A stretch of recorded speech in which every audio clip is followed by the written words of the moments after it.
Hi everyone, welcome back to Hi Mama's Online Activity Content Hub. My name is Kaya and I'm an early childhood educator here at Hi Mama headquarters. For today's activity, we're going to be creating a really cool art activity using some natural materials that you may find in your backyard or maybe while you're on a neighborhood walk. This is the finished result. So we have some spring flowers here. They kind of look like tulips to me, one of my favorite flowers. And for this activity, you just need a few materials that you should be able to find around your house. So you can start off this activity by maybe going on a walk or going into your backyard and finding some rocks. So this is probably the fun part for your child, is actually finding the rocks that they want to use for this art activity.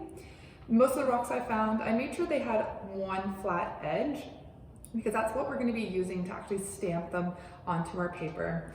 And this activity is really a great activity for kids to use their imagination. When I was actually creating this activity, I kind of had a hard time visualizing what the flower may look like, and I just kind of went with it. And when I was finished, out came those beautiful flowers here. So we need some rocks, we'll need some paper, a paintbrush, a green marker, and we'll need some paint. So the first thing that we're going to do for this art activity is take some of our rocks and we're going to start painting them. So you can do this one of two ways. You can give your child a paintbrush and have them pick out the colors they want and paint the rocks and stamp them on, or you can do little piles of paint and have them take the rock and just kind of dip it into the paint and stamp it on. Either way works. So I'm going to use my paintbrush here. First I'll shake out my paint. And take my paintbrush, dip it in. You can put this into a palette too for your child to use. And I'm going to take one of my rocks and I'm going to paint one side of it. There we go. And I'm just going to take it on the paper and stamp it around. The idea is to get it into a semicircle. The child can rock it back and forth. Really doesn't matter how much paint they end up getting on the paper or on the rock. It's gonna make a really cool pattern regardless. They can even end up doing like a giant blob if they want. Cool. That's good enough for me right now.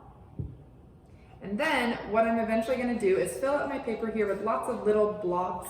You can even do patterns, like if you want to do like orange and blue or orange and red together in one flower, that would look really cool.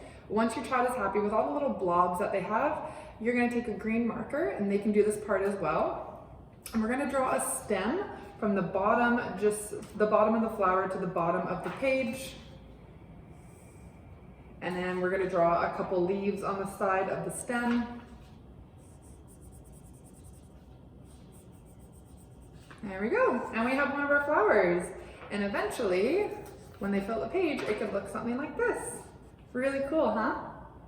I like it. Thank you everyone so much for tuning in today. I hope you really enjoyed today's art activity, and we will see you soon. Have a great day. Bye.